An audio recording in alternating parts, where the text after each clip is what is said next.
What's up, everybody? It's your host, Monkey Mike, back again. Welcome to Monkey Wrenching. Today, as you can see, we're sitting in the Miata. We've got a couple steering wheels, we've got some computers, mainly one and a tablet, and there's a reason for that.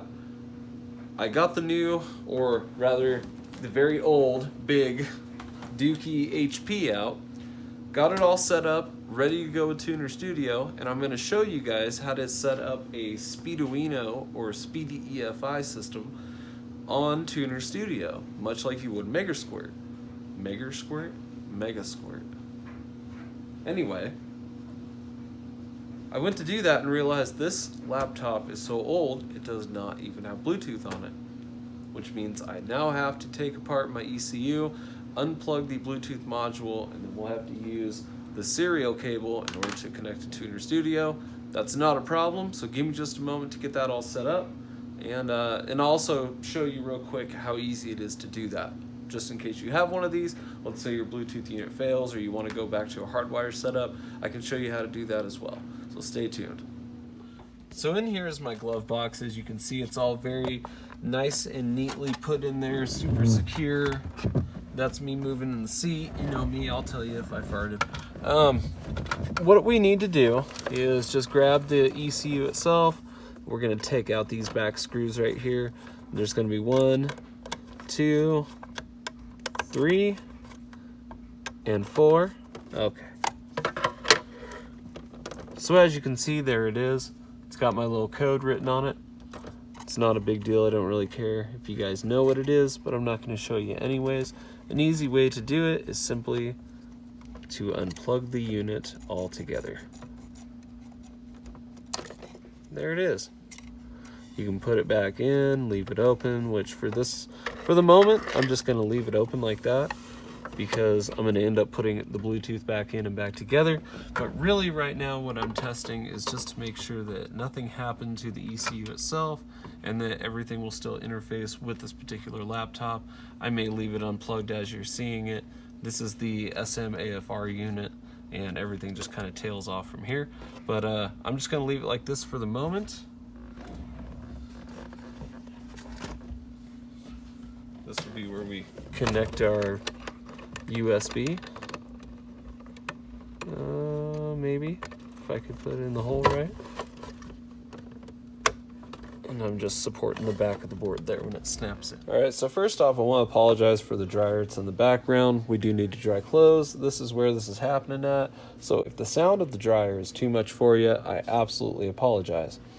First thing you want to do is go to SpeedyEFI, go to blog, and you want to get, this is for the NA6, you want to get the 90 to 93 bass tune update.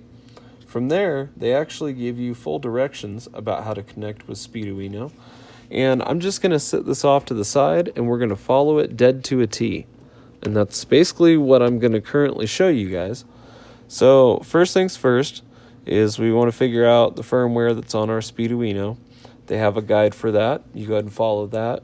I already have the ECU is already set up and ready to go. We downloaded, installed Tunerstudio. I do have Ultra, which you may see up here in the corner, if you can see. You can see it's registered to me, and create new project. I'm going to go down to Other and Browse to the desktop. There's our Speeduino INI file that came in the folder we downloaded with the base map. It says to just keep clicking next through everything. Just leave it all default.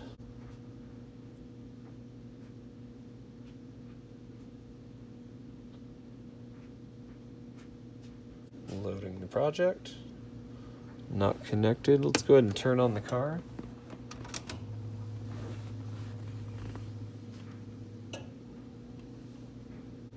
Oh, you know what? I guess it helps to plug it in, doesn't it? Oops. There we go. Well, we know it sees it.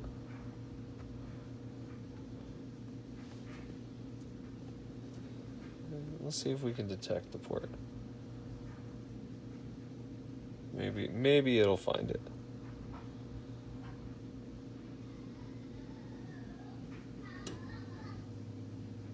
Sounds like it found something. All right. We'll accept COM3.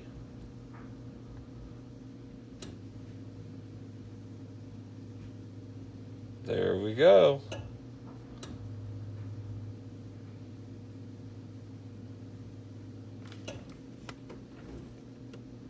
Should have all of its last settings and everything is still good. Let's check it out. Yep, everything's still there.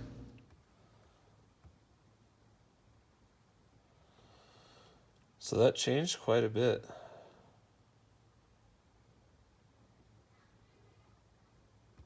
This was 200. All right, so I'm gonna correct these values and just give me a minute and I'll be back. All right, so as you can see, I made quite a few bits of cell changes here. I guess let's go ahead and give it a shot, see what happens. Hopefully it freaking starts up right. Make sure there's nothing up there in the way. All right.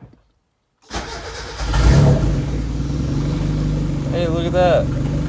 It's alive again. Woohoo! And we're actually idling now. We're not just dying. That's fantastic. That makes me feel so much better. All right, guys. There you have it. The Miata runs again. This is how you set up Tunerstudio.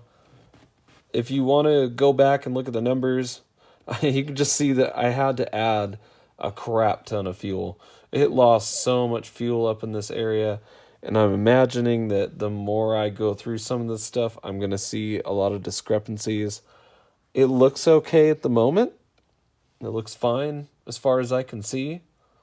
So I guess maybe tomorrow we will take it out for a test drive, screw around a bit more, and make sure she's doing okay. So thanks for being here. Appreciate you guys. As always, this is Monkey Mike. Peace out. Something before I forget.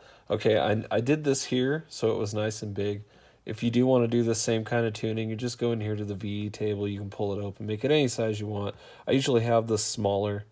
So, I have it, somewhere about right in there, so I could open up multiple stuff. I just did it through right here because it was easier to show you. We have the save on ECU, save on ECU and all that. It would have been just the same. We just would have hit burn if we would have made the corrections here. So you have the interpolate features are up here and things like that. If you don't know about it, we could talk about that another time. Whew, I need to get out of here. Them fumes are bad. So anyways, last thing though, always save your tune. Always save your tune. And even further, save tune as. It never hurts. This is a different time. So when we go into, we're in Tuner? No, we're in 6 Drift. Where is it? Oh yeah, Tunerstudio. Okay, it's going to be a different file now. All right, so thanks again, guys. Take care. Peace.